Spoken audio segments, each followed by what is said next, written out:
Hello again everyone, and welcome to another episode of The Coin Vault Has Opened at Time Traveler's Coin Exchange. Tonight we're going to have episode 147 of The Coin Vault Has Opened. Tonight we have what appears to be a mixed roll of Lincoln Memorial Proof cents. Opening the bag to take a photo, it looks like I saw 1960 and 1964. But I believe there should be some 1s, 2s, and 3s in here. There may be 59s, I'm not positive, but we'll find out. So this is what the roll looks like. I went to open it, but it had indestructible tapes, and I ended up tearing the bag open. It was a very nice bag, but it tore open. So I will dump these out here. And I did see that there was more than one 1960, so I'm just going to dump them all out here. I believe I've purchased from this person before, but honestly I've bought so many rolls of proof memorials now, and I just logged them in and the price I paid for them. I didn't log in to basically no markers. These came from eBay. I'll have to find a new bag for these after.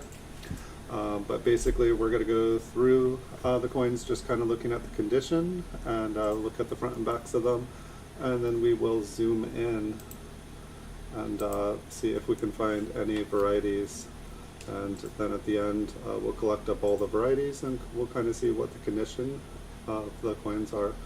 So this first one here is 1960. Looks like a large date to me. We can look at them a little bit closer later. Been doing a little bit of reading here. Hopefully it'll help me in future episodes here, but great book, The Authoritative Reference on Lincoln Cents. By John Wexler and Kevin Flynn.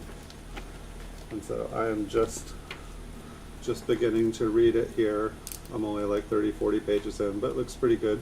And great rich history of the Lincoln cent, which is one of my favorite coins, so good to enjoy. I think I'm going to try to separate these a little bit. This was the original one I pulled out in 1964, but then it fell out of the mint cello. So I'm going to have to be careful with this one. Basically all the plastic on the side, it's just open, and so hopefully we won't run into a lot of these. But I think the mint cello just deteriorated. You can see a little piece of cello in there. So I'm going to put this one off the side so when we do handle it again I can handle it carefully. Here's another 1960 here. Looks like a large date. I'm not perfect at telling the difference between small and larges, but I feel like I'm starting to get a hang of it. Most 1960s that I seem to get, they seem to have quite a bit of spotting on them. I feel like every coin we've looked at so far has had at least one little spot on them.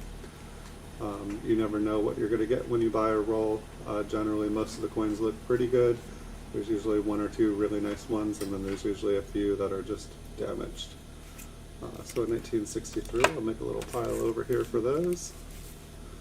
And if I break things up a little bit, it should make things a little bit easier going through. But if I have a wish here tonight, I want to find a small over large date or a large over small date 1960. I've never found one in the wild before, so I think that would be fun.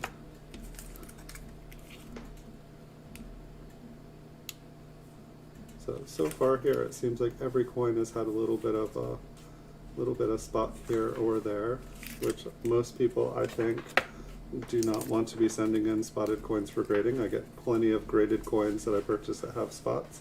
Hello, Edwin Vasquez, welcome. You reached your 300 goal. Awesome, great job. You're doing really good. Keep up the hard work. So you have another giveaway. If you guys haven't checked out Edwin's channel, do check out Edwin's channel. He's been building a great channel over there, has some beautiful, beautiful coins, very well worth checking out. I highly recommend it. And he's got some giveaways going. His channel is growing and he's doing his best to grow. So do check it out. And here I haven't done this in a little while here. So let me see if I can bring up your channel for you. I never know who's going to be on here. Oh yeah, okay, I think I figured out the sound here. Let me go to your main page here. You guys can navigate You guys can navigate to his giveaway here. I just have a problem. Sometimes I bring up videos, and so that might take a minute to pop up. It looks like it popped up instantly for you. But check out his channel if you want, guys. Sometimes if I bring up a specific video, there's music which is copyrighted, and so I just don't want to do that on my stream and have a copyright claim on my stream. But I don't mind dropping channels. If you guys, anyone watching has a channel, I'm happy to do a shout out for you guys, especially if I know your channel and I know that it's awesome. But happy to help out anybody new, and a ton of people helped me out. So here's another 1964 here. Hello, Numismatic Sam. Welcome. Here, good to see you again. Let me see if I can find you.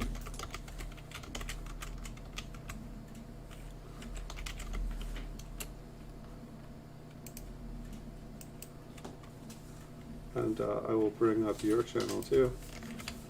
Check out Numismatic Sam's, guys.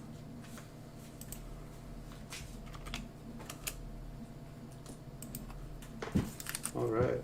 Hello, Marcus Redas. Welcome to the stream. How are you doing tonight? I'm doing good, all. It has been a good day. I had only 4 coins to list on YouTube, so I had less work to do than I normally ever do. The post office, I think they're delivering Christmas gifts and not coins right now. That's okay with me. But this roll could pretty much have anything in it. I believe it is 1960 through 1964. We could find some later dates. We could find some 50s. Not 100% possible. Not 100% positive. I believe I did get 2 of these rolls, so if this roll is a good roll, we will have a second chance at finding whatever we are finding in this one.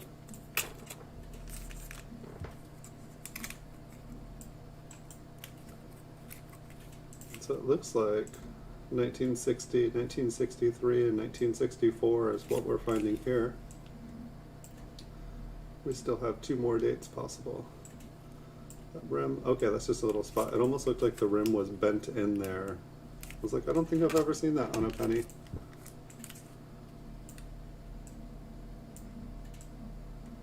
And so if you guys didn't see the beginning of the stream, I got a book last year. I just started reading the authoritative reference on Lincoln Cents by John Wexler.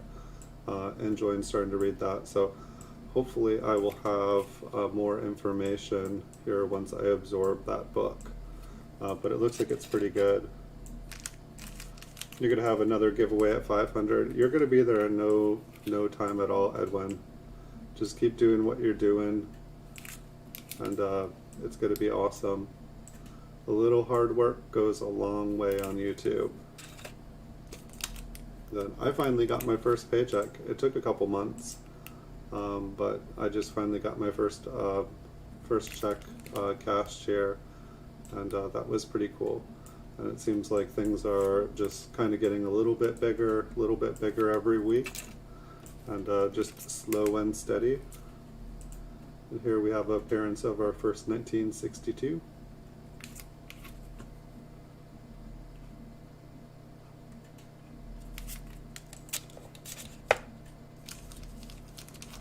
It's no problem at all, Edwin.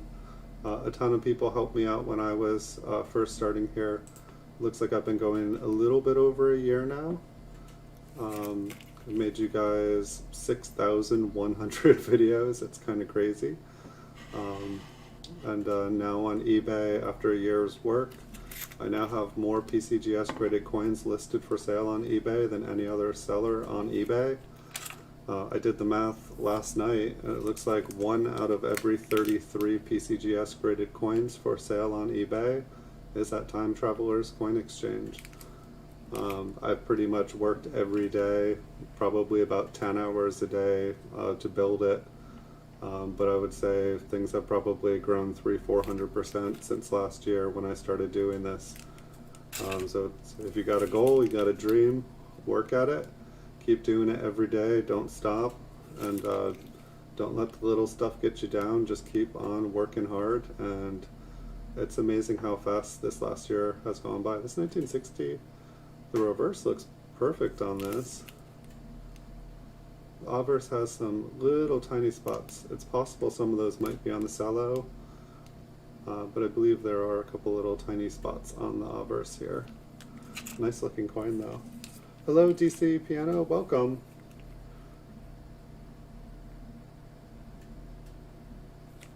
Yeah, I dropped Edwin's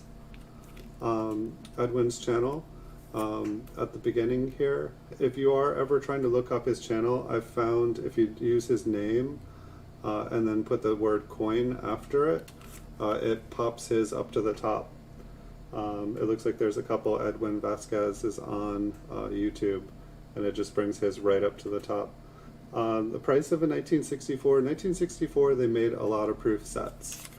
You can get a proof 67 for probably between like 10 and 15 bucks, graded by PCGS. For one like this, you could probably get a raw one. They'd probably be about $1 if you were just doing a buy it now. You might have to pay shipping on it. I buy them in rolls, so I usually pay somewhere between $18 and $25, so about 50 cents a piece. You can buy the proof sets and then you can cut the coins out. It just depends on if you just want one coin or not. The rarest state quarters, I do not know the answer to that, Sam. Yeah, Edwin's channel is the same as his name in chat. You'll see a tiger next to his name, or his picture will have a tiger when you find it, same as there in chat. But here I can bring it up for you guys again.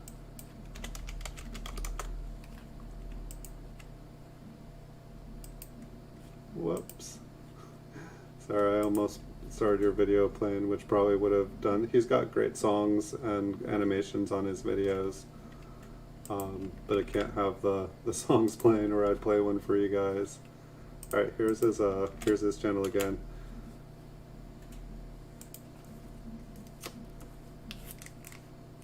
You're very welcome, DC Piano. If I can give you the answer, I will. Numismatic Sam, I don't know the answer to that question.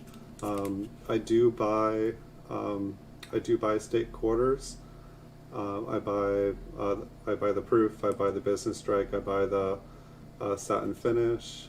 I don't know which. I know that there are quite a few air varieties. Like there's the Wisconsin one with the high and low extra leaf. I know that there is one that has like an extra tree in it. That might be a national park. There's quite a few different ones with airs in it. I think the California quarter has a couple airs in it, but I don't know which one. My best answer for it would be to go to PCGS.com, go to population reports, and then go to the state quarters and look up which ones have the least population. You can go through the price guide and look to see which ones has the highest priced coins in it. That would be the best way. That's how I would determine which one would be the rarest. I do notice, I feel like the 1999s, the first year, I feel like those ones I have a more difficult time getting. But then at the same time, some of the later years, I feel like I have a harder time getting the ones from like 2007, 2008. I think that people kind of burnt out on them towards the end, and so they didn't collect them as much. Awesome.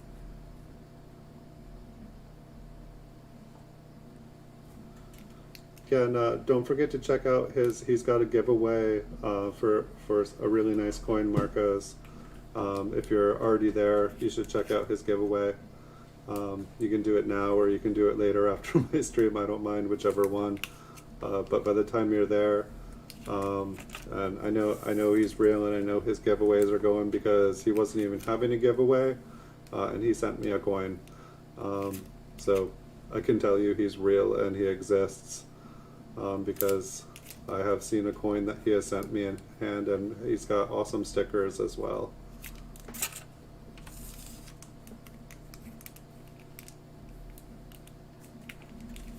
So it looks like we've got quite a few 1960s in here. 1960s, I usually end up having to pay quite a bit more. Like 1959 and 1960s, like I think the cheapest I've ever gotten a roll is like 50 bucks. There is only one roll of 1960 proof Lincoln Memorial cents for sale on eBay. It's $78 best offer. I think they would probably take about a $70 for a best offer. But I'm kind of happy here because I think probably the most I spent on this roll was 30. I don't honestly remember. I just bought up everything on eBay. There's almost no mint cello rolls left. You can buy rolls. But yeah, I think we've gotten more 1960s in here than almost everything else combined. My goodness, they just keep coming. This one's really nice, little spot on his coat.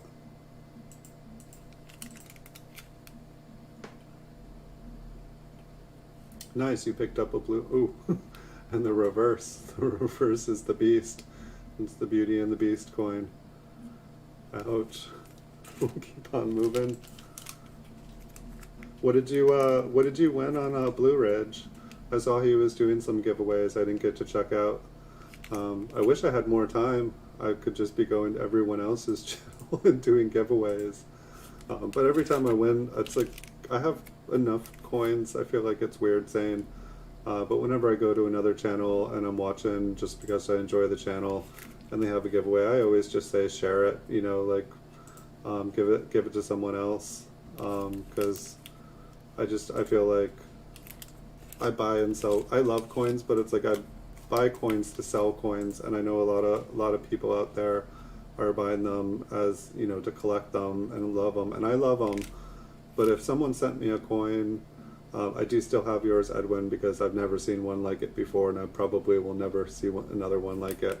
But generally, most of the coins I get, my end goal is to sell them. Yes, a lot of them go in my registry set, but my registry set is like a sandcastle. Ooh, really nice. Yeah, this is gonna have a beast of a back. Really nice front here, though.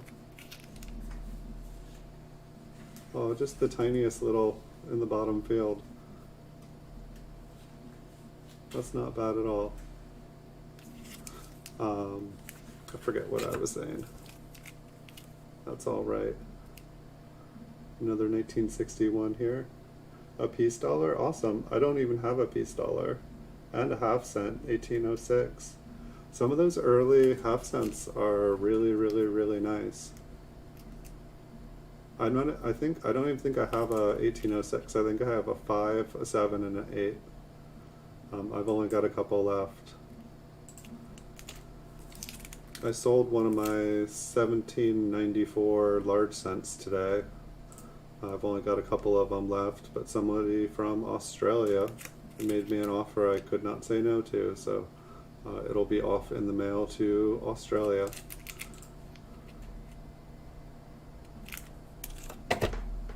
Looks like we've got a couple that aren't 1960 here. This one's kind of got like an off kind of pastel color to it, as these early ones do sometimes.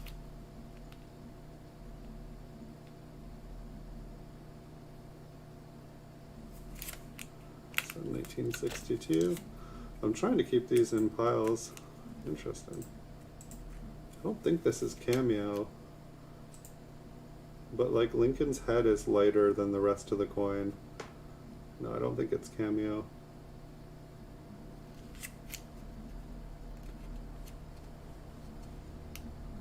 The letters don't look cameo. It's interesting how the memorial is a different color than the rest of the coin, and some of Lincoln's head, but still I don't think it's cameo.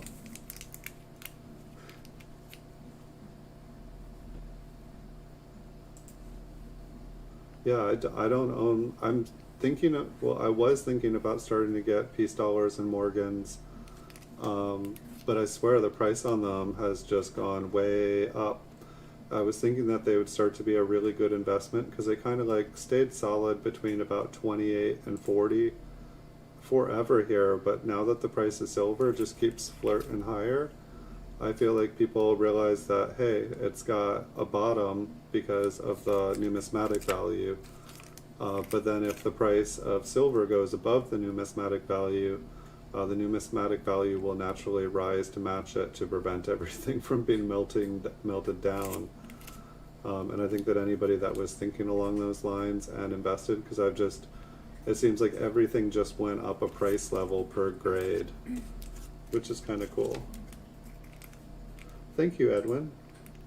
Yeah, there are some really nice ones in here. It would be amazing to get to see all these out of the cello, which I apologize I don't just pop them all out. But as soon as I take them out of the cello, the environment is going to eat them, which it does happen in the cellos. It's not a perfect system here. But here, I think that this one here, this thing is already, this one already jumped out on me. We'll see. We'll see what this one looks like, because it's like, that's what, whoa, it's a jumper. Okay, hold on. It does not want to go back in. Let's see if I can get this under the camera. I can't open it and do it at the same time. Hilarious.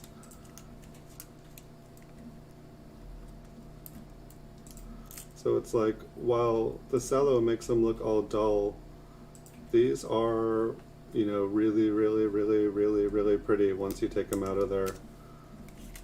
They got like little, so it's like, they're, you know, not everyone will be perfect. Like, there's nothing I can do about that little spot there on this coin. But a bunch of the stuff, the distracting marks you see on the cello, that makes them look more like a business strike coin, it just disappears. Hey, thanks for stopping by, Numismatic Sam. Thank you so much. Appreciate it. Wish you a good night. Enjoy.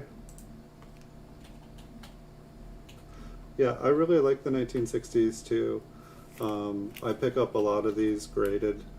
I've pretty much bought anything proof 68 graded by PCGS out of stock on eBay.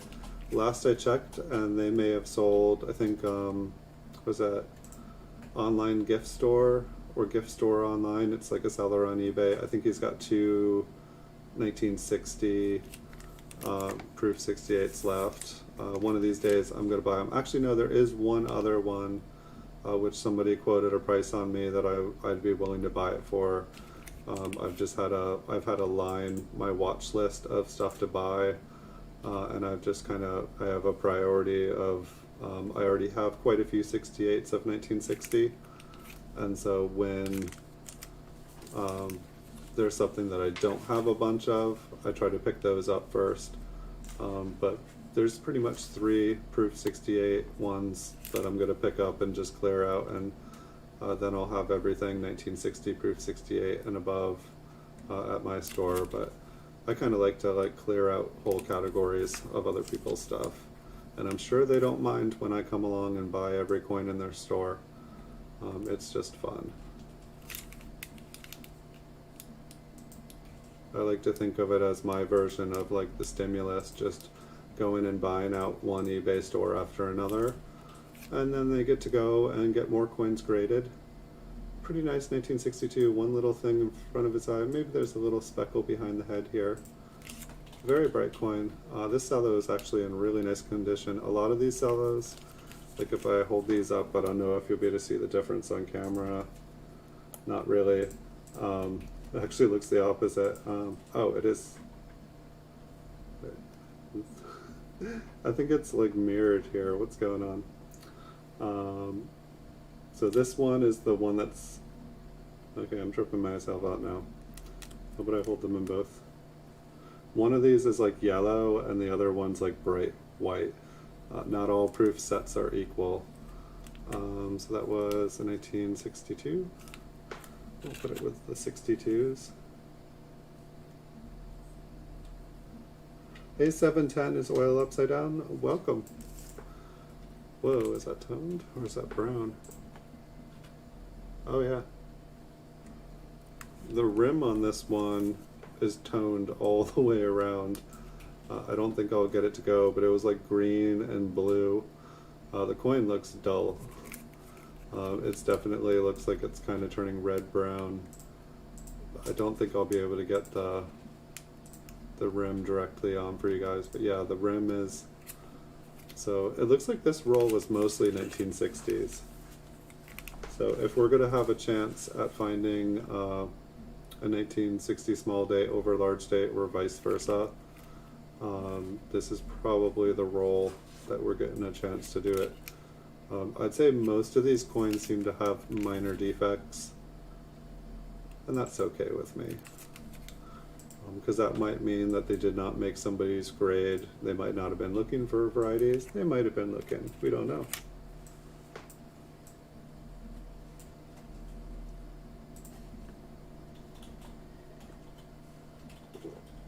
Yeah.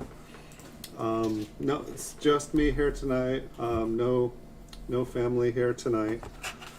And yeah, YouTube has been crazy. I've had to just take my camera off. Hold on a second. I've had to take my camera off and just keep it off because YouTube just goes live. If I leave my camera on, all of a sudden I'm on streaming. No idea. So if any of you guys stream, assume that YouTube is just gonna go live on you sometime. Don't leave your stuff going. It's crazy. I think I had it do it 3-4 times. Since I figured out that it happens, it really hasn't happened again. Because I don't leave my camera on, but sometimes just even when I'm setting up the stream, it starts to go before I go live, and I have to just stop the stream and turn it off. It's just really, really not cool. Interesting looking 9 on this. I don't think it is thicker. That one, that's the sun. Yes, it is a star. You are absolutely correct.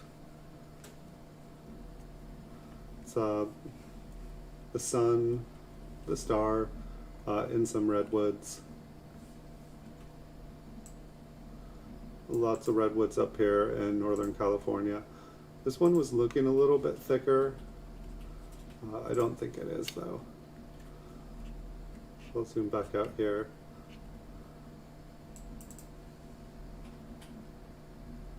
Yeah, no, I don't remember if it was you, but somebody basically sent me an email and said like, hey, do you know you are live? It might have been Numismatic Sam, but yeah, and then I checked and it was just live. The first time YouTube went live without me knowing it, I was taking a shower.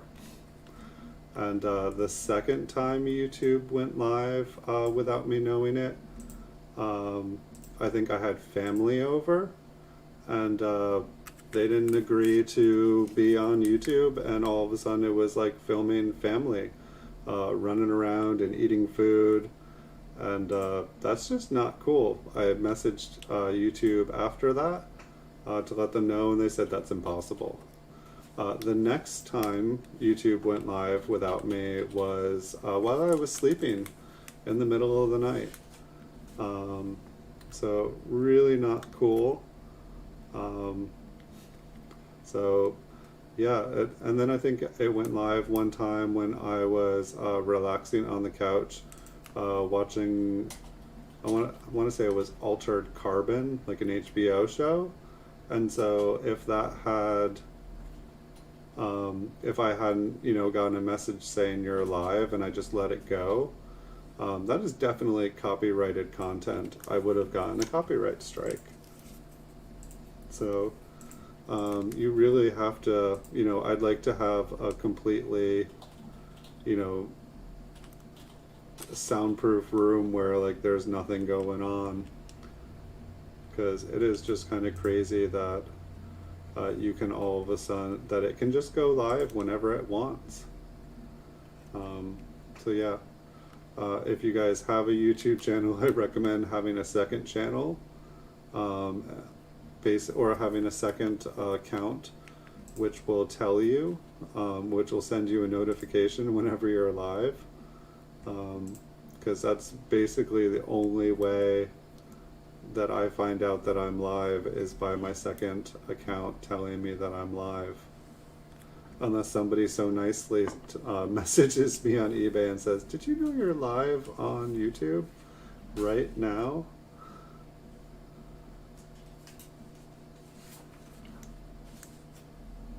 And it's funny, when I talked to YouTube about it, they said that's impossible. They're like, "You hit the go live button." I'm like, I did not hit the go live button while I was sleeping. I did not hit it while I was in the shower. I did not hit it when I was like relaxing on the couch. Sorry, YouTube. You guys got some problems with your software there. And it's like the only thing I can think of is sometimes when I hit go live, nothing happens, and so I try it again, and then I go live, but I just have to imagine that there are these extra signals basically just bouncing around in like the YouTube world, and it basically just makes me go live, like it just sends a signal. So I believe that was all our 1963s there. We'll move on to some 1962s.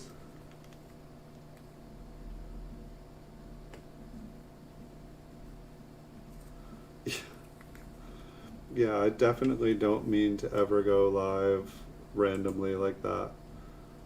Definitely not. I like to know when I'm on camera. And that's, I guess, the scariest part. Is just you don't know, especially with how strict copyright rules are, or like what you're allowed to do and not do on YouTube. Like when I took a shower that one time and I was streaming, one more step I would have been, you know, like in front of a camera. And I'm pretty sure that's not allowed on YouTube. Don't want to find out. I just don't want to go there.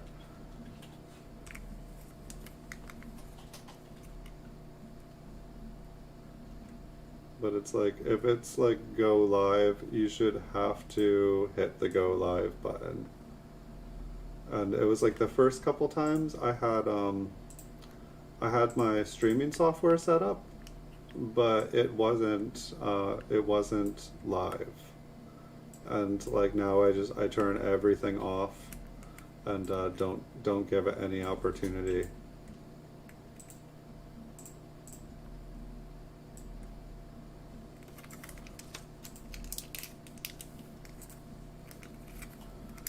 YouTube is very, very picky of what they say is okay.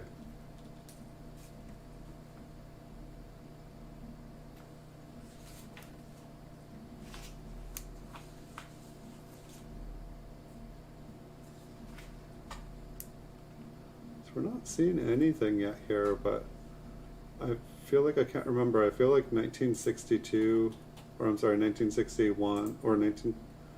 What was it? We went through, yeah, we were going through the 1963s. I guess I found some in 1963. Here, I'm going to zoom back out though, because I don't think we need to be quite so close unless we are seeing something, just wanting to like double check something. Otherwise, sometimes I'll end up going for multiple hours just going through a roll because it just, you know, it takes a long time to like rotate and stuff.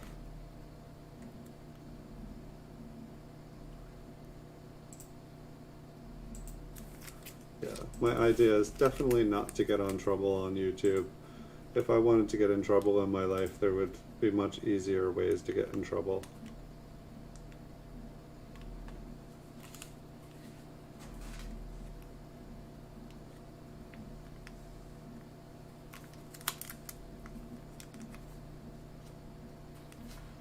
So I'm interested to see how, I don't know if you guys have been on eBay But it's like I pretty much look at every single PCGS listing of every single coin, whether it's an auction or a buy it now, every day.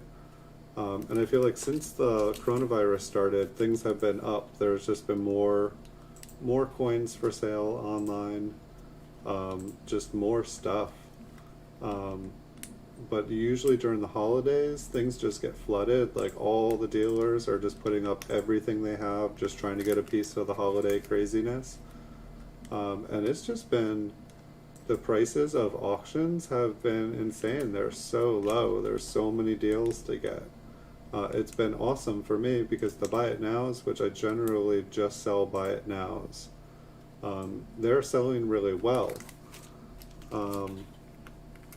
But the auctions, there's been so many of them, I feel like there's just not enough people to bid on all of them.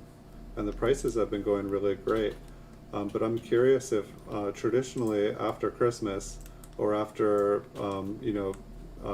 pretty much the 31st, everything slows down and all of a sudden there's like kind of like coin shortages. So I'm really curious to see if that happens again this year. It has traditionally, or if this is the new normal with just non-stop coins all the time. I could get to enjoy it, but it's just, I'm like, I don't know if I should be totally buying in everything, which I pretty much am. I'm definitely buying, like, the deals are going to end tomorrow. And I keep telling myself to slow down. Kind of an interesting line on the R, but it makes it look really, really, really skinny there. I feel like I zoomed in because of the S. There just looked like there was a line in it. Usually the 2s on these are where I see like a nice double die.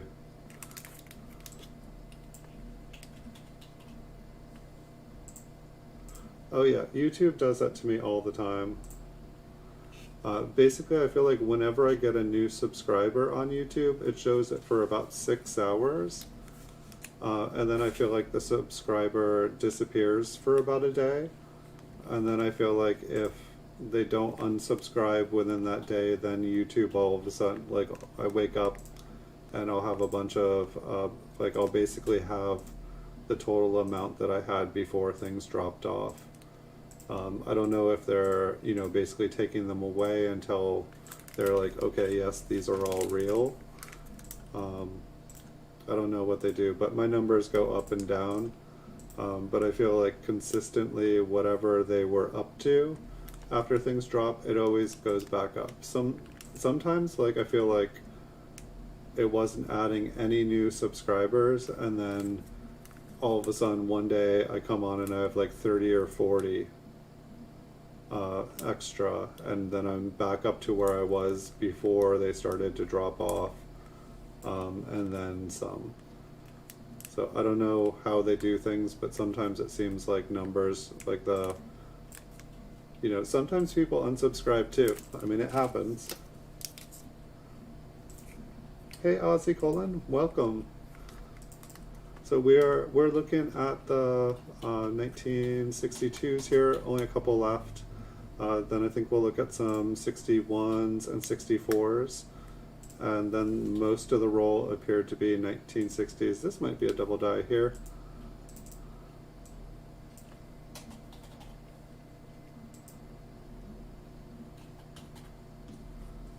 Looks like the 1 there has a split on it. The 9 looks pretty thick. 6 looks pretty split. And the 2 has some nice doubling on it.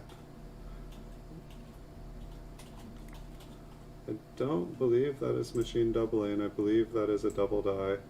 It does kind of make it look a little bit skinnier, but I believe that's just how the 2s end up. There might even be a split on the end here, maybe if I move it in the Manzello here. It's like you can kind of see where the 2 different ends of the 2.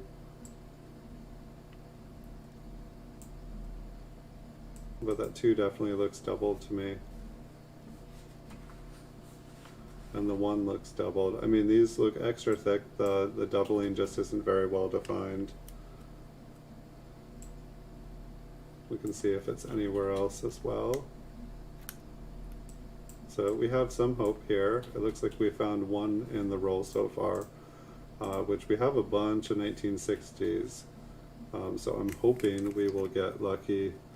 I just, it's like when there's a certain double die I've never found before, it makes me want to find that one. And I don't think the chances of us finding a 1960 small over large, which I'm not even sure if that actually, well, I guess it's kind of like a double die because it's the small date over large date, but it's more like two different dies were used for the hubbing process. And so it's like, I guess, like a proof die needs to be hubbed more than once in the hubbing process. And so sometimes, I guess they had two different dies that year. They had the, I can't remember if it's like master die number 1 and master die number 2. But basically they had two different dies that year. And so during the hubbing process, they ended up doing it with a small date and a date, and so it just ends up getting right over it, which is pretty cool. But hopefully, I feel like, here, I'll show you guys again. If you guys ever do pick up this book, so far it's helping me understand a bit more of how things are done. I mean, it gives you the complete history. Chuck's book, Looking Through Lincoln Cents, it's really good. He does coppercoins.com. So I believe that was the last. Let's do the 1961s here next. Hey, thanks for stopping by, Edwin. Have a good night. And good luck getting to 500, and I hope a bunch of people enter your giveaway for 300 that you just got to. Great milestone, good job. Keep up the good work. Let me zoom back out here. That way we can, if we find anything, we can get to it quicker, and then we can zoom back in and check things out. So looking for doubling in the eyes. I'm not sure if there is a double die for, or a doubled eyelid for 1961, but I'm sure there were some dates that people said the same thing, and then they found one, and then everyone's looking for one. But yeah, reading that book has definitely started to help. I think I had Ken Peavy, I think he's the one that recommended it. I only got to go to a couple of his streams before he passed, but I feel like he was able to send a lot of good information before, in the time I got to know him.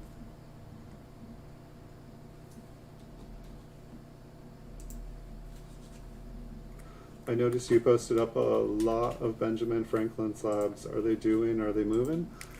Some are, some aren't. Most of the varieties that I've been getting have been moving pretty good. I would have to check. I think I sold a 61D the other day. I just got in a couple more. Generally, I've been posting up them for just a little bit above full price after they go on sale. They just seem, they are moving. I feel like they were moving as fast as I could get them in. But I feel like they haven't been moving as fast as of late. I would have to check to see how fast they are moving. But they were moving really good. They're moving fast enough. They were, like I said, they were moving when I first started to stock them, because I've only been selling other coins for about 4 months. I've only sold pennies pretty much my entire career on eBay. And I just expanded my store from just doing pennies to doing lots, like to nickels, dimes, quarters, half dollars, dollars, commemoratives. Lately I brought on Eisenhowers. It was the exact same thing. I could not keep the Eisenhowers in stock. And then I just bought Susan B. Anthony's. Couldn't keep, like, basically I bought 10 of them, sold like 4 or 5 of them within the first week, and I was like, oh, okay, I guess I will try selling Susan B. Anthony's. It's just weird. Part of me feels like I have certain people that I have helped purchased coins for a long time, and I've only had pennies available, but they collected other things. And so when all of a sudden I had different coins, there was a demand for them, because they were collecting, and they just all of a sudden noticed, hey, he has that, so I'll buy it. I do feel like Franklins are moving. When I feel like silver was up quite a bit more. I feel like it's dropped a little bit, but it's gone up here in the last week. It seems like it's starting to slowly rally. Gold seems to be doing the same thing. I feel like Franklin's will sell really good again if at the point when silver starts to push 30. It seems like a lot of those coins, like I would, if silver starts to go towards 30, I'd tell people to buy proof sets with silver in them, because you can buy a proof set of 1957, 1958 through 63 or 64 for like $28 to $35, maybe less, and it's not a full ounce of silver, but you have like you have 3 silver coins in it, and it's going to be most the silver value there. But then if you have a nice numismatic coin in it, all of a sudden, you have the money from that nice coin, and then you also have a couple pieces of silver left over. So to me, it seemed like a good deal. But it was interesting. I just, right when silver started to go up, I wasn't interested in getting into the silver thing, but I was getting interested in grading coins from proof sets. And so it was just weird. I was like, oh, I should be buying silver. But I don't really feel like buying raw stuff. And then I realized, wait, I have been buying silver. I've been buying all these proof sets. And so that was good. I still have a bunch of proof sets to open for you guys, because I got a bunch of sealed ones, which for all I know, they're not original seal. I want to open them, make sure that there's not just like, it hasn't been replaced with something else, which I'm sure on eBay can happen. It's like, you don't know, it's like, just because something says sealed, it doesn't mean that it's really sealed. I was watching one of Coin Table's videos the other day, and he was opening, I think he opened like 80, he got like 4 boxes, or I can't quite remember, I think it was 80 special mint set proof sets, and so he opens them, they were all in a box, and so basically no one had touched them, and every single envelope in every box was unsealed. And so maybe it's different from special mint set coins, but someone else had told me, I've never seen one that's sealed when I open a box. Just these ones on eBay that people are selling saying sealed. And so the ones I got were, they said sealed, never opened. And so I guess somebody could have sealed them, but possibly the mint didn't sell them. If you guys have bought tons of proof sets directly from the mint back in the 60s or 50s, let me know. Did yours come sealed, or did you have to open them?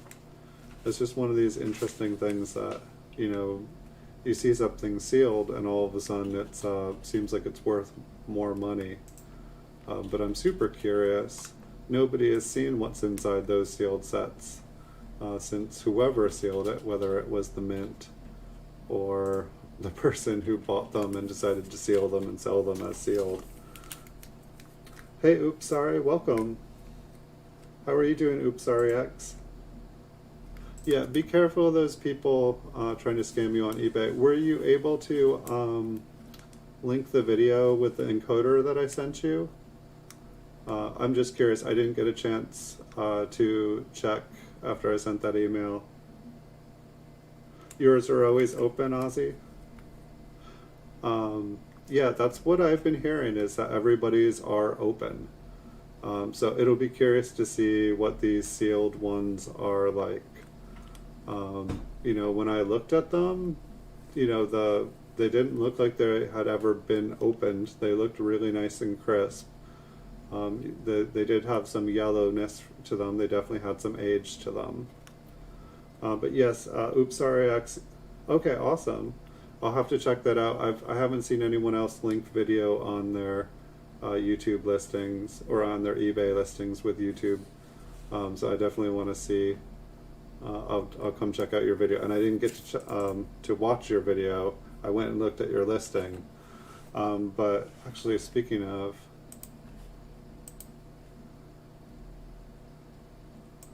one second, I want to pull up your listing here because I'm going to accept this offer on eBay while I'm here. Yeah, you sold an Eisenhower. Oops RX here has a very impressive collection of coins, different air varieties here, and he was setting up an auction here.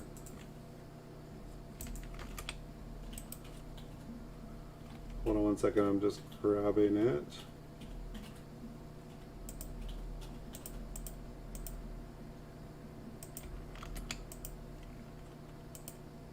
Here, I'll shorten the link to make it easy. So this is his, that's his listing. I can see if I can find his video. It just didn't open that message. Or maybe it's, I know where it is. It's inside your listing. Let me find that one. Which I just had. Pardon me, guys, I'm trying here.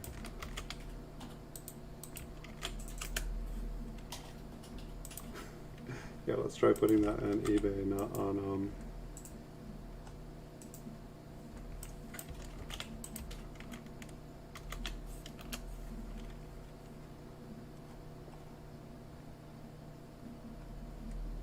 okay.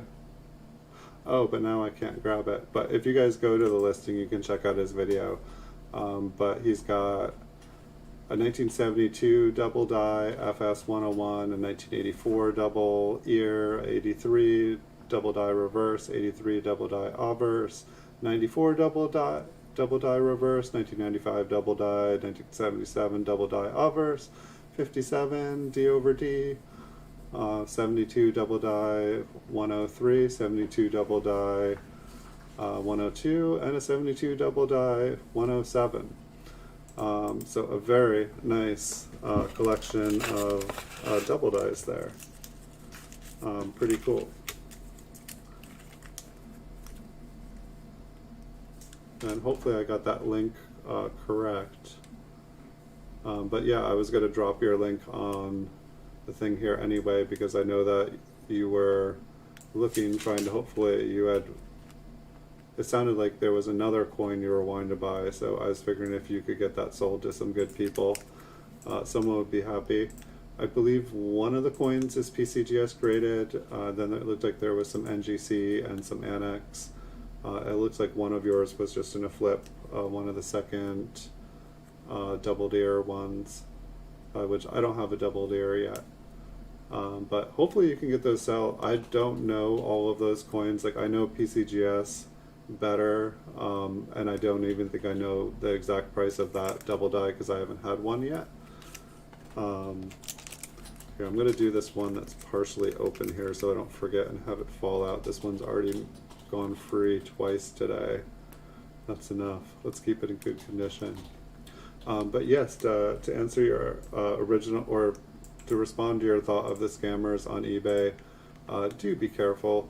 Oops, sorry, X. There are a ton. There are some people that are legitimately just trying to talk outside of eBay, but generally, if they are trying to steer you out of there immediately, that's usually a red flag. If you can lose your eBay account if you try to take the business elsewhere. People do it all the time. I've just seen some crazy stuff, and so do be careful on there. Don't mess around. If you enjoy eBay, eBay will punish people for trying to take stuff off. But yeah, don't accept money orders. Don't, have them PayPal you outside of eBay to do a payment.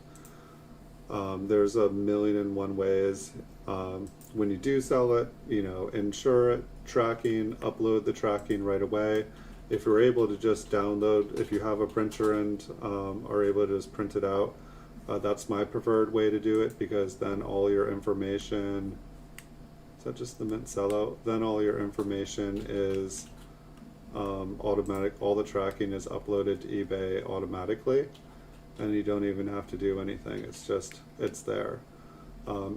Since yours is such a, it's a large item, definitely do signature confirmation on it. Otherwise, the eBay seller protection won't cover you. I can't remember the number.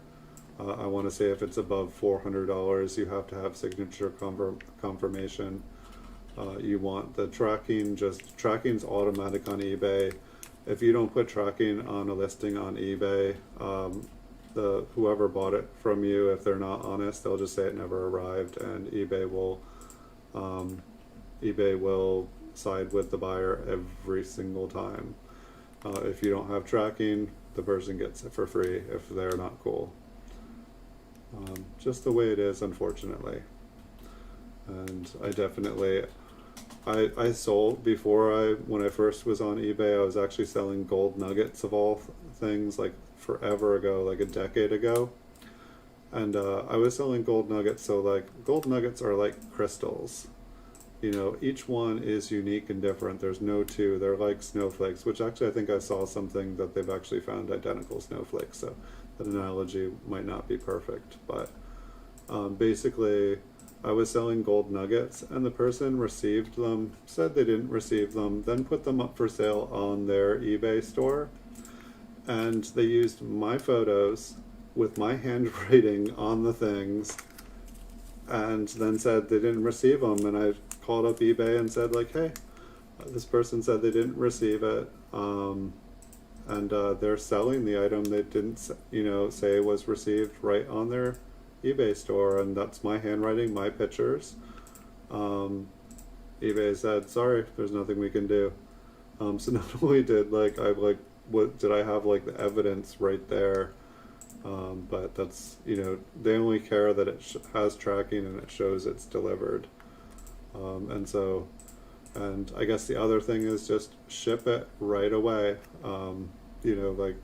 If you have a handling time of a week, then you got a week. I do a day's handling time. I try to get things out the door within 24 hours of a purchase. In the world we live in, people expect stuff fast. Unfortunately, with the way the post office is understaffed and the situation of the world, not everything is going to get there in time. I'm always amazed when stuff gets there within 48 hours, though. First class mail, it's definitely probably the best way to go. I can't remember how many coins were in there, if you had like 12 coins. You can put things in a flat rate envelope. If you have a box, you can put a box inside a flat rate envelope, and as long as you don't reshape the envelope, you can send it that way. It's like $7.95, but then if you add insurance, for that many coins and that amount of coins, you might just want to go with a flat rate box. It's like $14. But there might be, since they don't weigh a ton, there might be other methods to do it that's cheaper. Whoops. Well, I think I'm putting on my stack of 1960s here.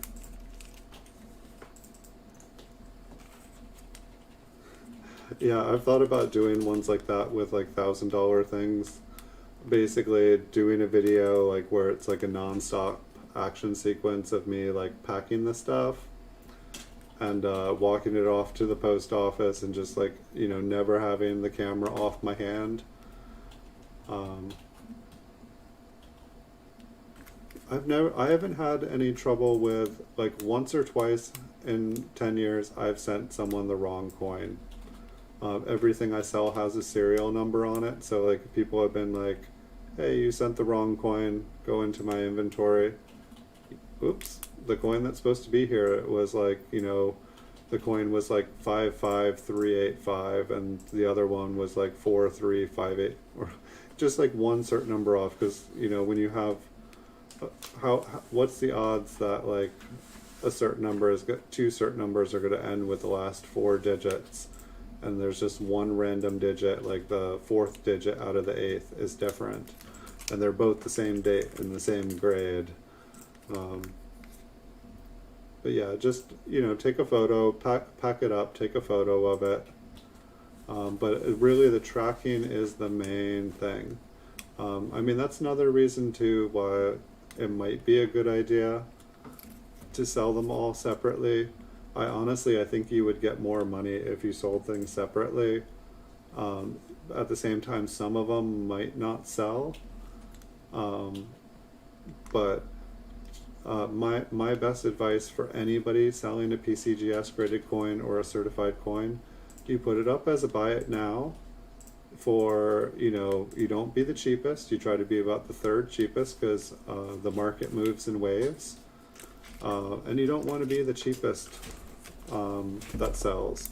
When the market goes up, you want the bottom people to get taken out, and then you sit there. But basically it's like you sit and wait for an offer. Errors are particularly like that, where if you send it up for auction, if there's 2 people that really want that coin and they're bidding that week, there's a chance they're gonna bid you up. But if there's only one person that wants that coin, nobody's going to be bidding against them. And that's one place where I'm able to pick up stuff, is that I will put my eyes on all the different varieties and I'll bid on them all. And the ones that people bid up, past a certain margin, I just pass. And the ones that just nobody's looking for that week, I'll pick those up. And it seems to work pretty darn good. They seem to sell really good. But it's all about sitting and waiting. And so it's like when anyone has coins in their collection, I mean, even if they don't intend on selling them, like just, your end goal for most people is to sell their collection someday. So why not put them up on eBay for, 25% more than their price? Let them sit there, put a best offer on it, let people send offers. And if somebody sends you an offer that is like very, very tempting, take it and then repurchase the same coin when you find it available again for cheaper.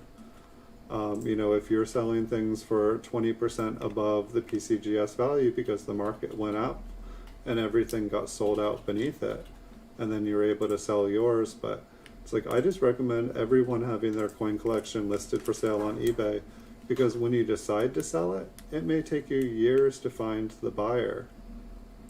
But if it's up there and one day somebody makes you a really good offer, then you can check the prices, check how things are going, and maybe you see that you're able to buy that coin for cheaper. It just happens that somebody wants it now. I don't know. That's it. That's my advice.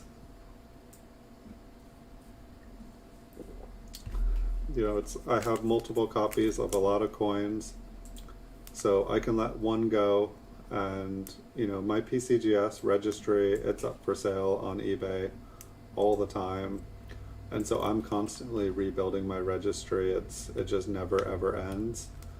But at the same time, I might sell one coin in my registry, but then from the money I make from selling that one, I'm able to buy another coin to add to my registry that's better than the other coin that I sold. Looks like this one has some toning around the edges.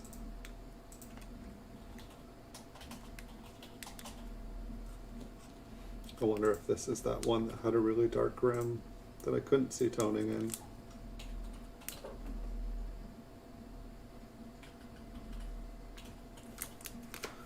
So I think we just got a couple 1964s left, and then we will be in 1960 land. I believe all the rest will be 1960s. I'm definitely going to shake the box, because the other night I think that I had a couple coins hiding in the box that I kind of like leave them in while I'm doing the stream. and they made it from one roll to the next roll.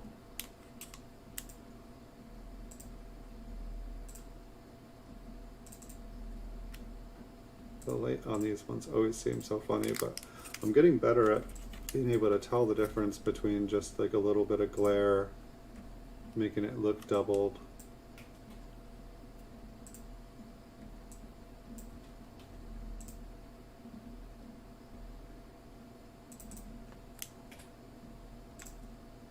I think that this is the last one. So hopefully we'll have some luck. I feel like only like 3 or 4 different varieties are in my head for 1960s. You know, you have, I think there's like a couple, I might have it out of order, but I feel like there's a couple small date over large date, and then a large date over small date. That might be the opposite, one of the other and two of the other. And then there is a reverse double die. I think that the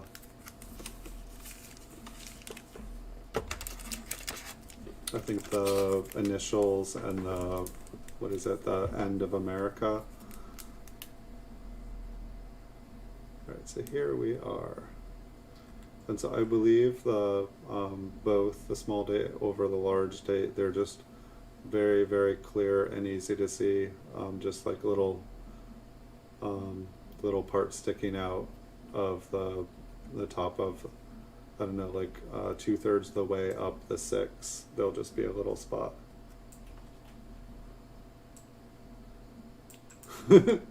Is that how long you have to get the other double die you were wanting to get? No, I would just keep the coins up there.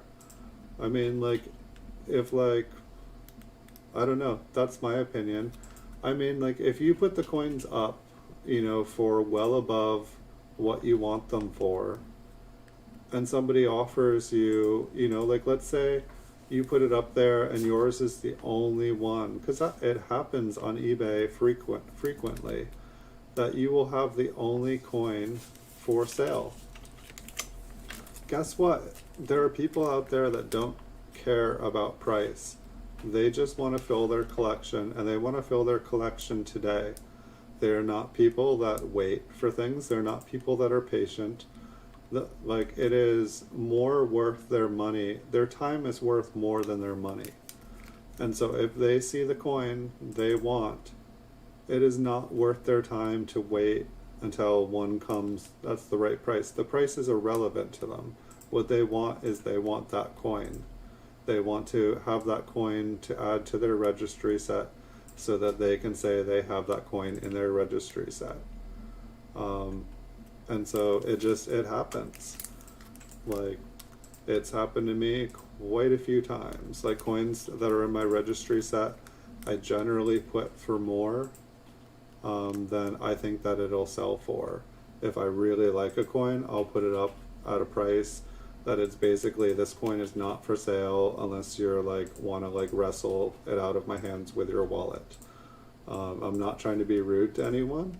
It's just some coins I really like, or some coins I spend a long time trying to find, and they're for my registry, and I realize that I will probably never see another version of that coin again.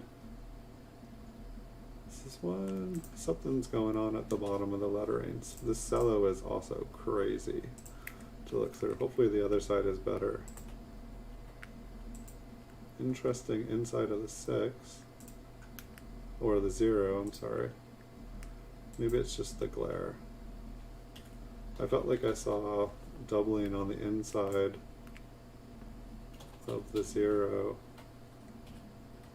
and on the outside there.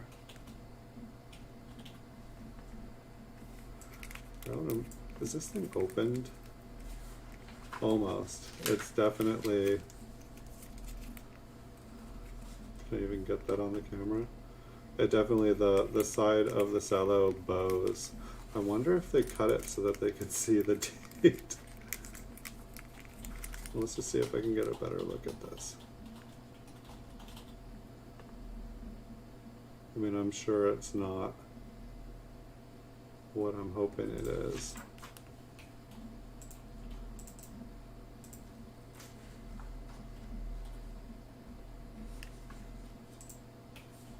kind of go in the opposite grain of the cello. But it's like if you look at the top inside of the O there, like there looks like there, and then if you look at 8 o'clock on the side, it kind of looks like there's some doubling. And I'd have to go and look at the varieties again. Interesting. I mean, say like the side of the 9, it's cut off. And I want to say that this is just machine damage. We're definitely seeing something going on the date as well.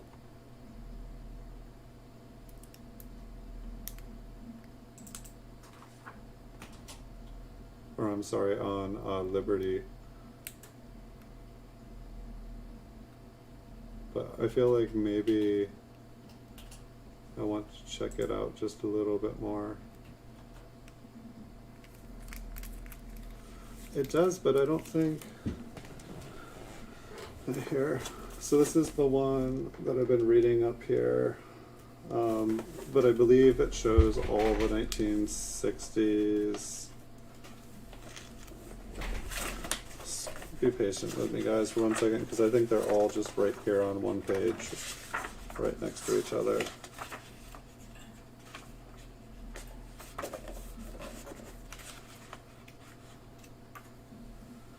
$1970, 1968.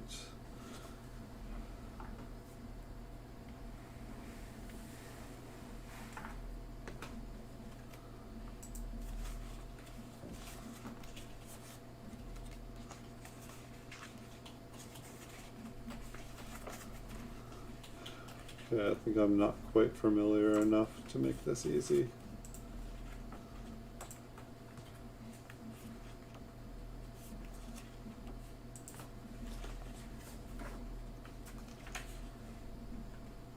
Unless I was looking at it somewhere else.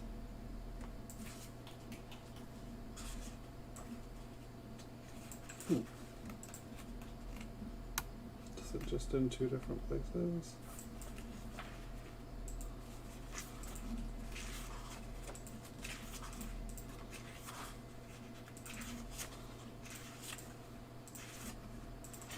I'm not that far into this book, so really I should be small day.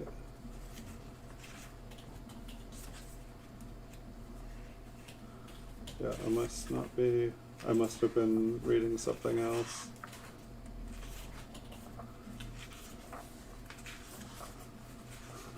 That's what happens when you're reading more than one thing at the same time. I don't think the link came up. I can check my stream here.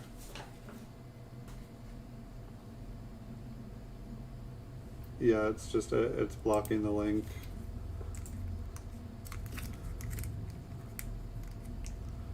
Let me see if I can get it clearer.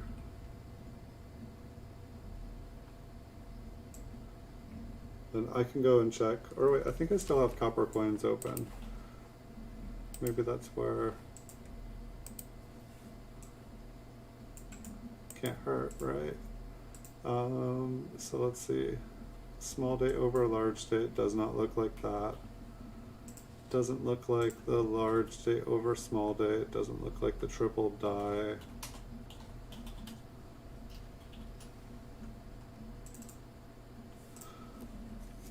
I don't think it is. I'm going to put it off to the side here. We can take another look at it. One thing that happens too is that like something will look interesting, and then you'll look at like 10 more coins and you'll be like, oh, that's happening all over the place.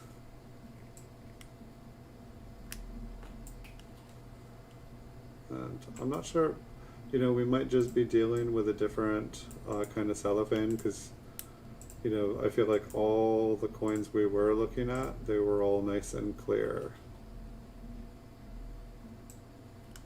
And then we go here and all of a sudden they're all like, the dual variety 1960 Lincoln cent is highly sought after. Is that the small over large and large over small? They really are. I think I own one. I think I bought a PCGS one. I would have to check. I might even have two, or they both could have sold. I feel like pretty much every single one that I buy, like every kind of like variety and stuff that I buy, they just all end up selling out.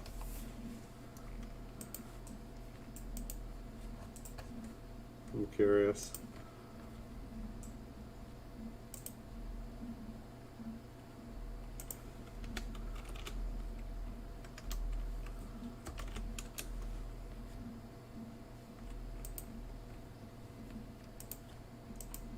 Oh gosh, yeah, no, I have like 87 different 1960s here on eBay. I have a D over D, so that's not a small or a large. Maybe that's what I'm thinking of. I think I probably tried to buy the small over large or the large over small, and it just got ridiculous.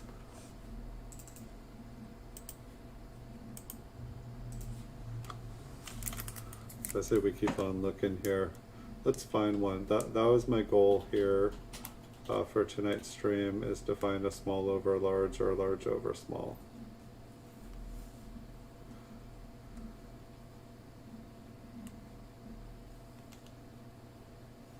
Huh. Let's check the eye here. Almost looks like there may be a doubled eyelid. That kind of looks like a doubled.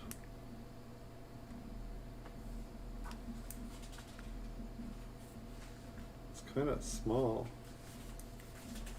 Here, let me see if I can get this right. It seems like it's a real, I mean, it kind of looks smaller than an eyelid. But if you look directly in front of the eye, there's like extra metal there. See if I can get the light to shine off of it. Not very well.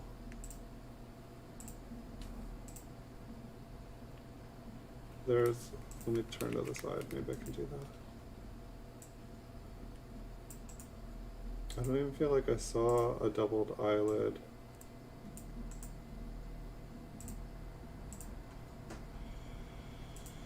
Yeah, it doesn't want to have the light. It's just kind of like a ripple. It's like right where I would look for a doubled eyelid.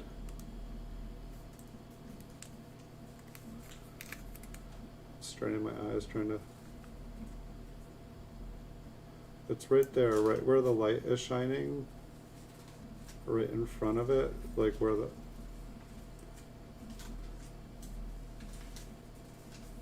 It's like that's the best I can kind of see. It's the light spot directly in front of the eye, not the super big bright spot, but where there's just like a little bit going there. Maybe if I'm not zoomed in as far, the light will show it. So that's where I was able to see it from. Yeah, just like right in front of the eye there. That little white line right in front. Little dot that kind of gets bigger when I move the camera away. It's not super impressive one. And I don't think it's just a dye chip.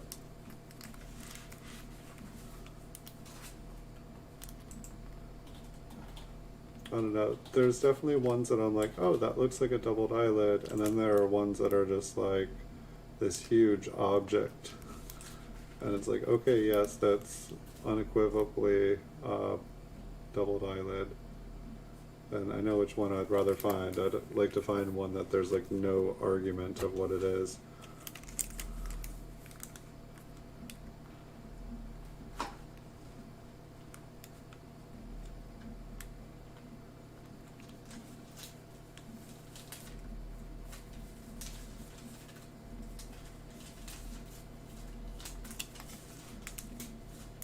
The date on this one looks kind of rough.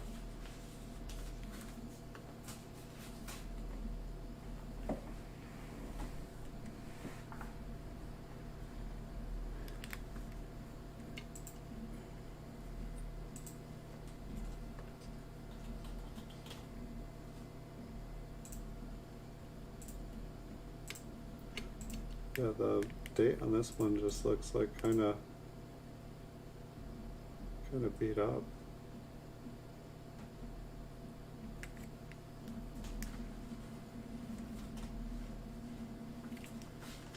Let's zoom back out. I just wanted to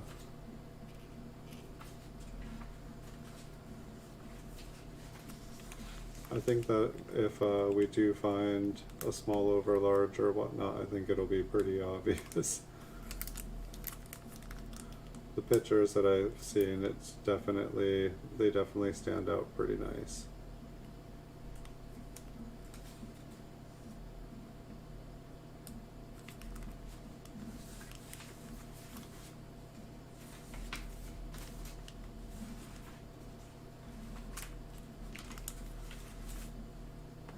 And there did look like there was one with a double initials on the reverse that was worth a pretty good amount of money. So we'll definitely keep checking for that as well. And it actually looked like it was a lot of the initials. It seems like there are there's ones that are just really hard to see.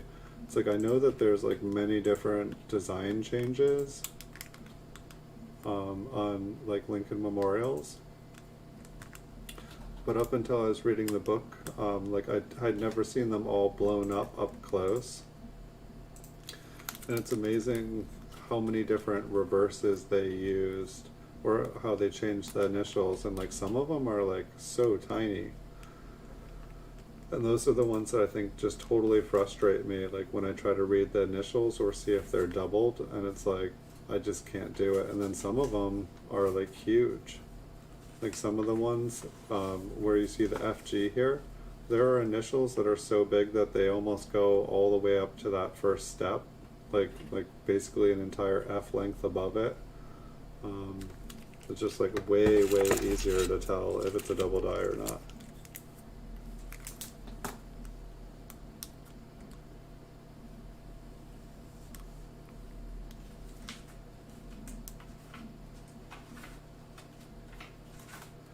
And so the chances of us finding a small over large, I'd probably would say is at about 0.0001.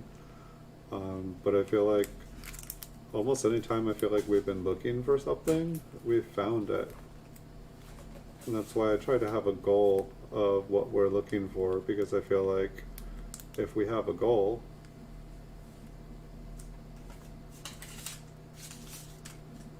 we have something we can achieve. If we have no goal, then there's no, what are we doing? We are looking for a small over large. That's what we're doing.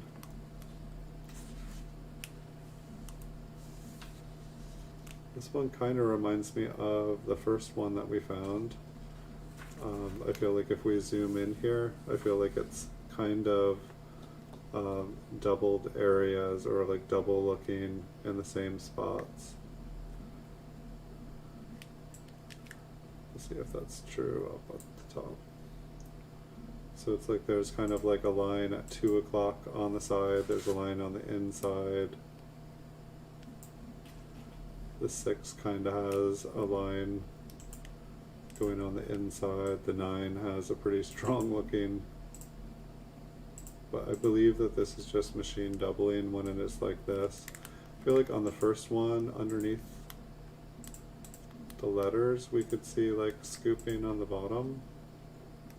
I don't see that on this one.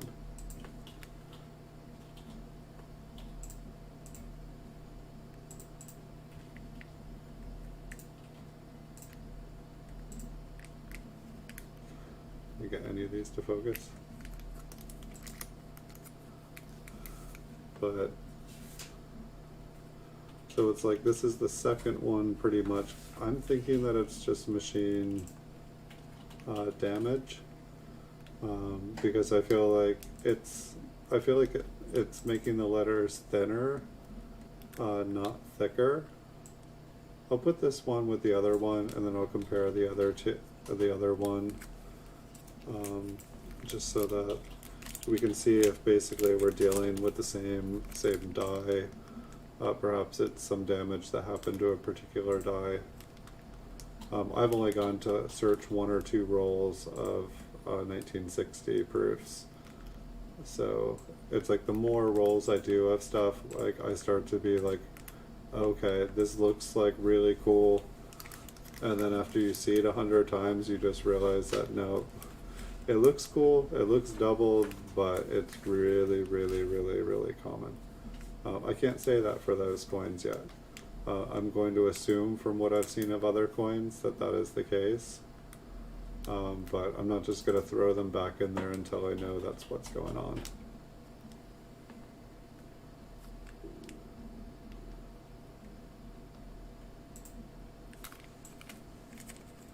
And there could totally be stuff here that I am missing. That somebody else who's looked through hundreds and hundreds of rolls of these. So this one here, it also seems to, I feel like if we zoom in on this one, we're going to see very similar things. And so from what it's looking like to me, the machine damage of these is just very, very common. So if you look at the one, it doesn't look any extra thick than a normal one. And it's like if you look at where the line goes down, it almost looks like it's lower than the rest of the 9 there. Same thing with the 9 here. I was going to say it's not extra thick, but what's that huge chunk coming out of the side of the 9? That part is thicker. I don't think I've ever seen a big chunk like that come out of a proof coin. Like I've never seen, I don't think I've ever seen a big die chip. That interests me more than anything, how there is like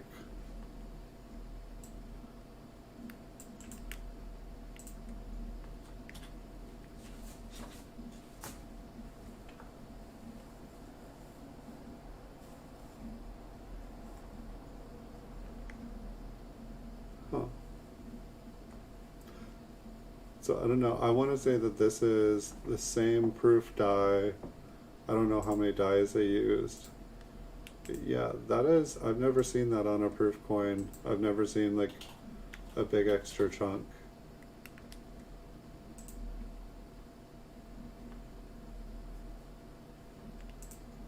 But that there is more interesting than the other two to me. It looks very similar, where if you go to, you know, where 2 o'clock was looking kind of doubled, where there was a line, and then at 6 or 8 o'clock there was. But now instead of it being kind of doubled looking or having it be scooped out, it is, you know, from 2 o'clock to 5 o'clock. So I find that interesting. And it's basically the same areas, but the 9 there, I find that very, maybe we should, here, let me get back on the date so I can focus. Maybe we should check out the rest of the coin too. I want to say that this is like possibly the same die that the other ones were having issues with, and that it's just an even later stage.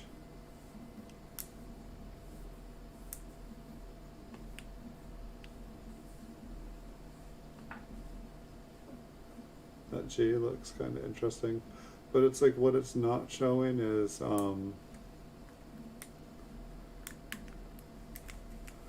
we're not getting extra thickness anywhere. I don't know, this W almost looked like there was a notch at the top, which would be a weird place for a notch. But I'd say it looks pretty normal. Little line going down the side of the R.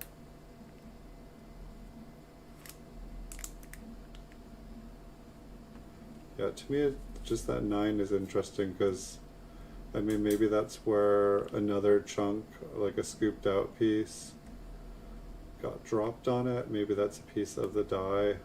It's like, I'm wanting to say where that 9 is next to that little chunk.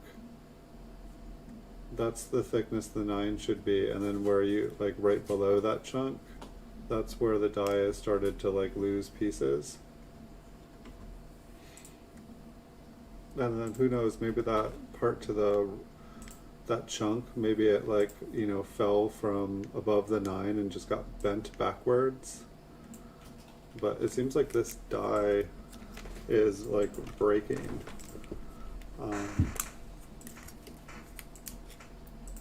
So we'll keep on seeing here. We've got a couple more. So the mint cello makes, oh, look what we have. This is the next one. So the 9 has a big chunk out of it too. So this is going to be basically the same as the last one we looked at. So who knows, maybe this is a very, very, very common die. I mean, by the looks of it, they made a lot of coins with this die. It was working overtime, and it really was used longer than it should have.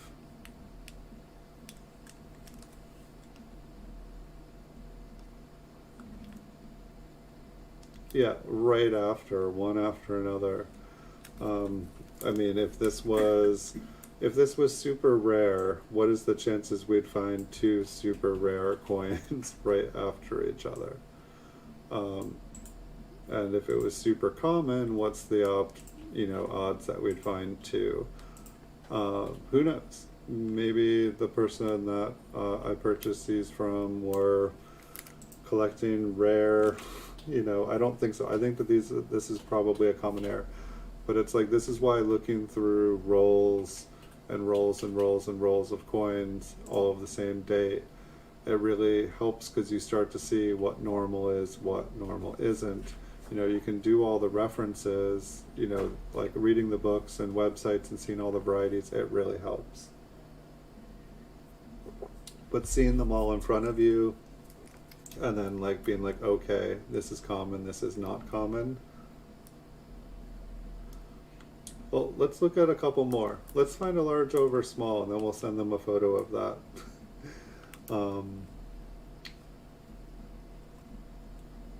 Yeah, I don't remember. I don't think I've ever seen that particular one. I would want to say probably none of the graded ones that I have, none of them have had it, because probably someone is not going to sell or send in, the quality of a late stage die like that. It's probably not going to get the best grade. They're probably going to try to like send in one that like has really, really nice, a really, really nice strike and isn't all messed up. That is my guess anyway. But that one definitely looks messed up. I want to say that it is machine doubling, and that it's basically the letter getting scooped out. This would be my guess. It's basically like, as the dies get older, they start to get like kind of clogged, and it doesn't quite make a full impression.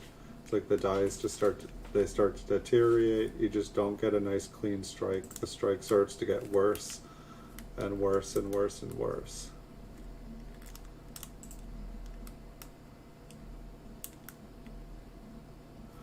Yeah, it might not be a bad idea. I mean, it's like I can sit here and wonder about it and try to find a copy of it, but sometimes just letting the experts, people that have already gone through all the trouble to find it, and also probably give them something, to talk about, which I'm sure with all the questions they get, they probably don't have any shortage of things to talk about.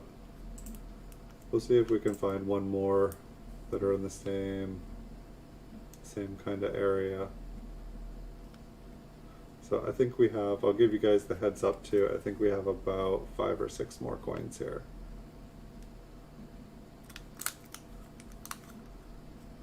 So we've got 5, 6 more chances here to win big. I mean, it's like, I want to say like the 9 there, it's basically like when you get a clogged letter or something like that on a coin, or like a filled digit, or even just a die chip. It's like, I would say a piece of that die broke off, and just fell there and got slammed there. You know, maybe it made a bunch of coins like that and then it fell off again.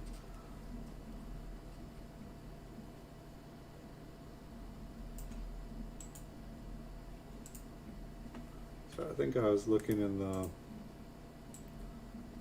midsection of the E there. It just looked almost like there was a corner or a notch on the mid top part there, but I think that it's just the way the coin looks. Like, I would bet that that is just machine damage.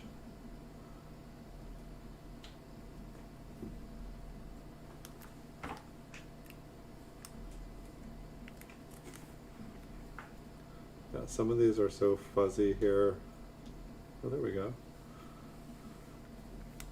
Oh, it's hard because it's like I like them to be sharp, so this one kind of looks similar,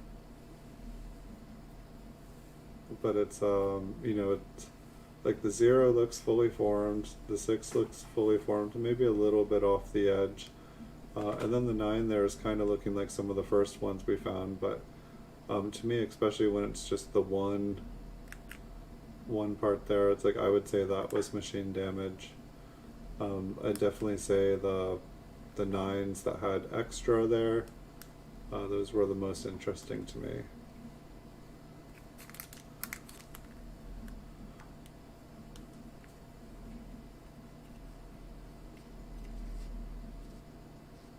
Hey PK Carve, welcome. How are you doing tonight? Welcome to the stream. So we have been looking through some 1960 through 1964, and then we kind of backed up, or we went from, I guess we went all around. I think we looked at the 61s and 62s and 63s and 64s. And now we're back to the beginning. Most of the roll was 1960, which was a pleasant surprise for a mixed roll. We found one 1962 double die, and then I believe we found a couple machine damaged 1960s. But then we found a couple that looked machine damaged to me, but then there's like a big kind of like chunk on the side of the 9, which I don't think I'd ever seen a proof coin that had that kind of wear to it. Which all I can imagine is that it's like a very, very late stage die for a proof that like basically it's like so late stage it shouldn't have even been made. The die should have been retired.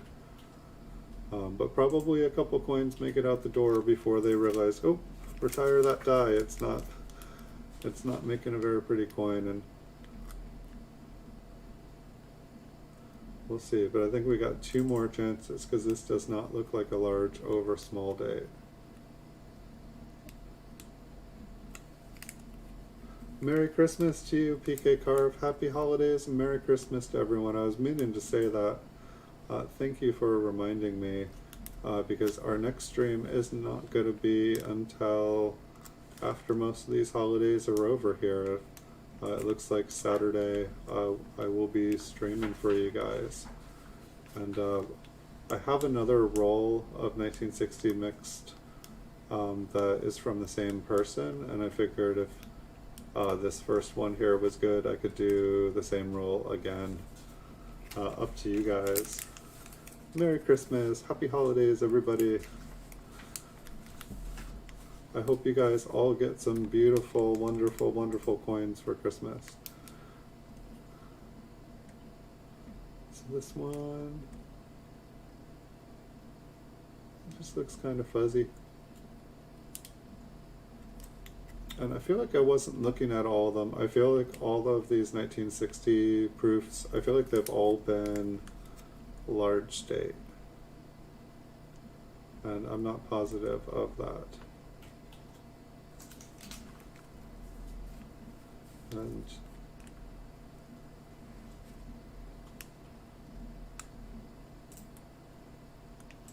they've just all looked like, but I feel like I haven't fully paid attention to every single one. So this is the last one here, and then we'll go and look at that double die again. And we can look at the ones that were kind of funky too. Because there was definitely a couple. Alright, I thought that was on his head. It looked like one had a doubled eyelid, but very, very, very, very small.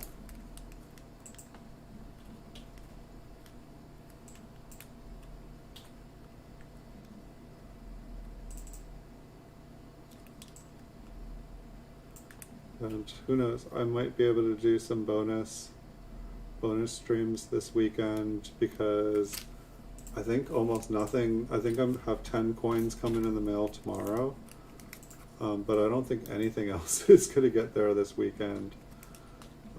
So this one here, I believe is the one that was a doubled eyelid, but really, it's like I can barely see it, and watch this not even be the right one. And this is the 1960. It's like basically if you look directly in front of the eye, I can make it like a little white line going east to west, while everything else is kind of on an angle or up or down.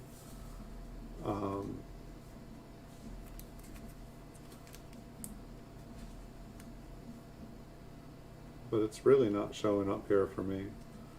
I feel like I saw it at first, and I feel like it's becoming less and less impressive every time I look at it.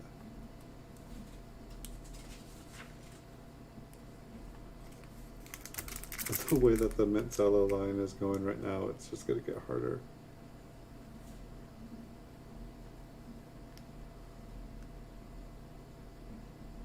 And I assume I didn't just mix this up with another one. Oh, could I have? This one looks like one of the ones that had the machine damage that I wanted to check out. Here, let's look at the 1962. That would be hilarious if I was trying to see a double die. So this one here, I believe, is a double die 1962. I'd have to figure out which variety it is, but the two definitely looks doubled there. I feel like these are extra thick, and the one definitely looks like it has some nice doubling on it. And I don't think yeah. So let me put that one off to the side. Hey Blue Sandy, Merry Christmas to you, Happy Holidays to you. I believe I'll get to see you guys, what's the 23rd today? So Saturday. Oh yeah, so I'll see you guys before the New Year's. So I get to see you guys this Saturday, and then I get to see you guys again next Wednesday. Sweet. So which one's this one? So yeah, I'm just curious about the extra chunks off the side of the nines here.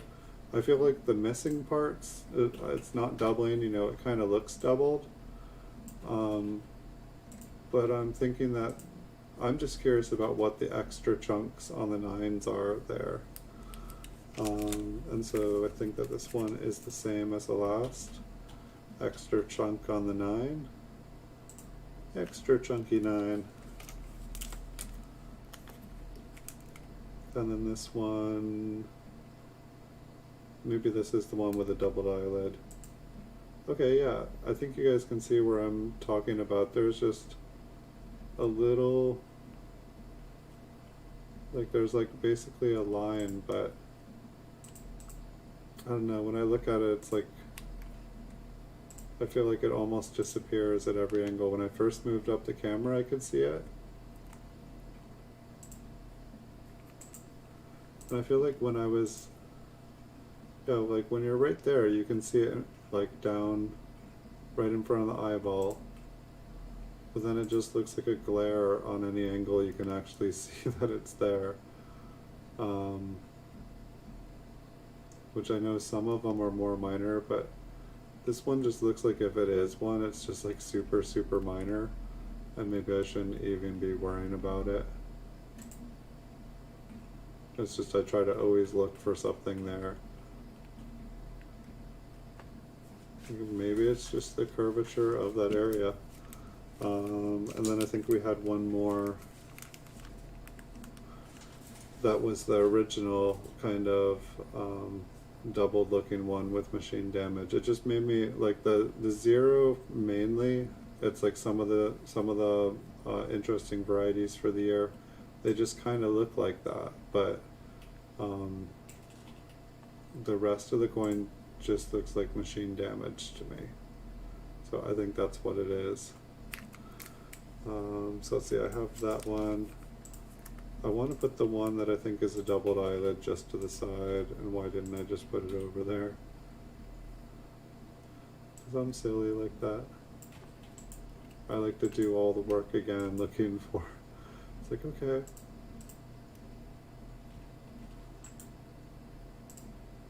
I guess the easier way is just to look to see if it's the one that's damaged or not. That one's damaged. Right, I'm gonna put the chunky ones because I would like to get a photo of those and figure out what's going on with them. Alright, so I'll put those ones aside. Here, let's look and see what the quality of the double die is.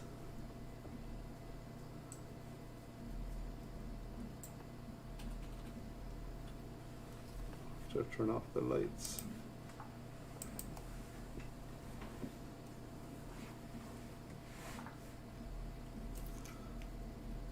So this one is the 1962.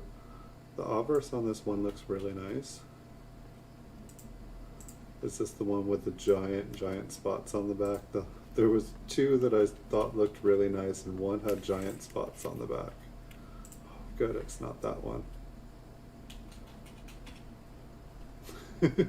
There was one coin I called Beauty and the Beast because the front was a beauty and the back, it was definitely a beast. Alright, so yay. I'd say this one coin here makes me happy with the roll. Yeah. Yay.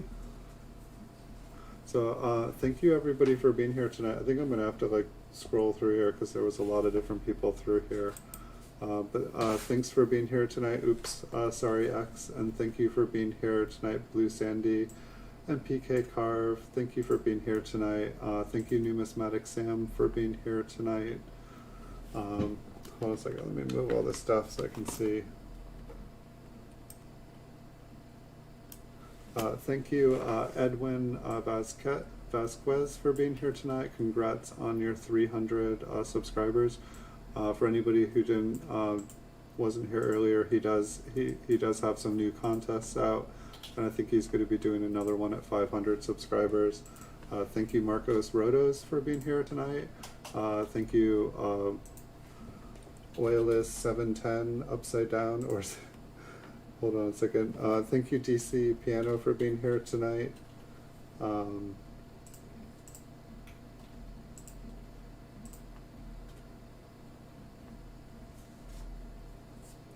710 is Oil upside down. Thank you for being here tonight. Good to see you again. And oh my gosh, Logan's Coins. I did not even see you pop in here before. Thanks for being here tonight, Logan's Coins. Do apologize, I totally missed you saying hi. I must have been excited. Thank you Ozzy Colin for being here tonight. Gosh, so many of you guys stopped by tonight.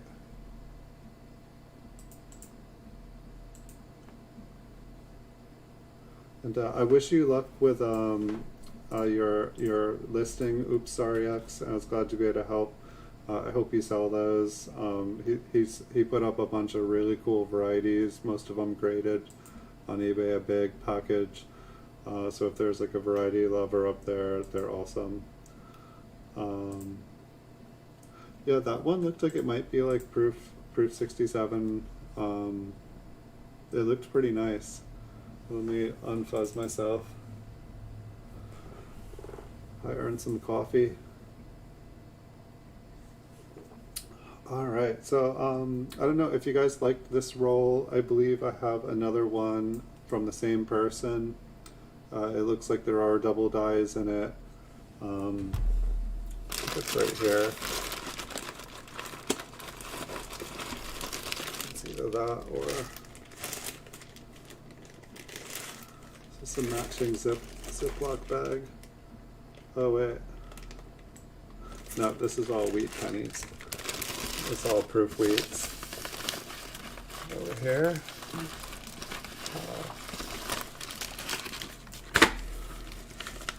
Uh-oh. Yeah, I got stuff falling all over the place. I got way too many proofs. Yeah, it must be this one here. So I got another one. And I don't know if there's any particular roll that anyone's want to see.